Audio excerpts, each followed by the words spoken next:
Депутат пен қала әкімі ең алдымен Локомотив футбол стадионына барды. Мұнда қайта жаңғырту жұмыстары жүргізілуде. Мердігер мекеме Агроспецстрой жауапкершілігі шектеулі серіктестік мекемесі. Қазіргі таңда құрылыс жұмыстарына 33 адам тартылып, тұрақты жұмыспен қамтылған. Нысанның жұмысымен танысқан шаһар басшысы алдағы уақытта қандай да бір кемшілік немесе көзбояушылық анықталатын болса, жұмысты қабылдамайтынын ескертті. Ең бірінші рет істеп жатсыңдар ма осында? Екінші сапалы болу керек жұмыс. Мынандай қаражат оңай емес. Мұрат Бақтияр сенаторымыз осы қаражатқа үлкен бұрынғы қолдағыларымыз қолдау көрсетіп осы қаражат кейін кезде бөлініп жатыр. Елбасының президентінің кейін шақырмай осындай қаражат бөлініп жатыр. Сондықтан әр тиын біз қадағалаймыз, халық қадағалайтын болады. Сондықтан өте сапалы болу керек жұмыс. Бұны қанша жыл күттік мына спорт басқармасы, қанша халық күтіп отыр. Өте сапалы жұмыс жасау керек. Ертең қабылдамаймыз. Ертең прокуратура, Назбюро біткесін бәрі керек. Қазір Мұрат Бақтияр бағана айтты, мен осы жұмыс басталғалы бері Нұр Отанның қасынан комиссия құрдық. Қасында облыстық мәслихаттың депутаттары құрамында, қалалық мәслихаттың депутаттары, қоғам белсенділері, бәрі бар. Көбісі мамандар. Біздегі білесіз ғой, депутаттардың көбісі құрылысшылар. Солар осыны енді аптасына жоқ дегенде 2 рет келіп бақылап тұр. Мен ол кісілерге айттым, біз біткесін барамыз, осы дұрыс емес. Басынан бастап қадағалайықшы, бүкіл процесті құрылыстың қадағалайықшы, аяғына дейін. Кемшілік болса орында жасатайық. Солай қадағалап жүріп келіп отыр ғой сіздерге. Үнемі келеді, сапа өте жақсы болатын болсын. Тараз не, Қызылорда не, бәрі бір қазақтың елі ғой. Түсінбейді қалай болу керек. Ертең қирап жатпасын, пәленбай миллионға істеп. Өздерің қаншаны күттіңдер ғой осында. Өзің де күнделікті қадағалап тұр. Жігіттер сапалы болатын болсын.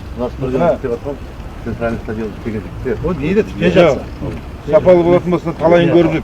Алматыда істеп жатырмын, Астанада істеп жатырмын. Ойбай, халық аренаны істеп, тоқташы. Халық аренаны істеп, мананы істеп, ондай әдемі сөйлейтін кісілер көп. Жұрттың бәрі идеолог болған. Жұрттың бәрі жақсы сөйлейді. Іспен оның керегі жоқ, қадағалаңдар. Сондай-ақ Нұрлыбек Мәшбекұлы мен Мұрат Бақтиярұлы Исатай Әбдікәрімов атындағы аграр-техникалық жоғары колледжінің оқу ғимаратының ағымдағы жөндеу жұмыстарымен де танысты.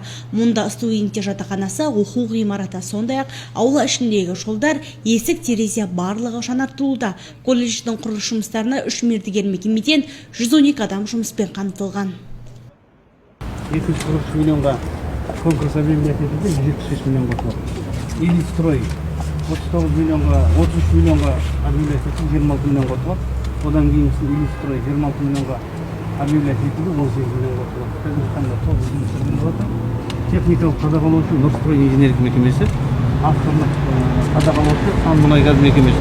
Барлық мердігер мекемелер бар, барлық технологиялар бәрі бар, жұмыс жасалып жатыр. Недер келеді енді ремонт жұмыстарына? Мына жаңағы астаналықтардың 243 миллион 175 миллионға салғанның ішінде бүкіл мына біздің агроколледждің 4 ғимараты бар, сосын қосалқы ғимарат бөлшектері бар. Солардың барлығының қасбеттерін бізде текущий ремонт қой, ағымдағы жөндеу жұмысы. Толыққанды түскен жерлерін сылап, қайтадан сырлап, толыққанды жылу жүйесі, терезе, жылу, сосын толыққанды терезе ауысады, жылу ауысады, сосын мына жатақхананың бірінші корпустың кіреберіс аузындағы брусчаткалар ауысады, сосын бізде бірінші корпус пен екінші корпустың аула ішілік асфальт жолдар бар. 5200 квадрат. Соны толықтай ауыстырылады.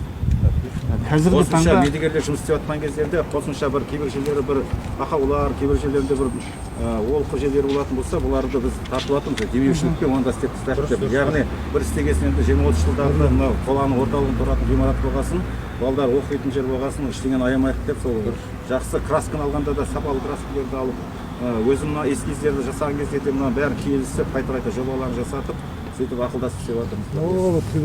олардың бәрі замечание берілді, жасалады қазір.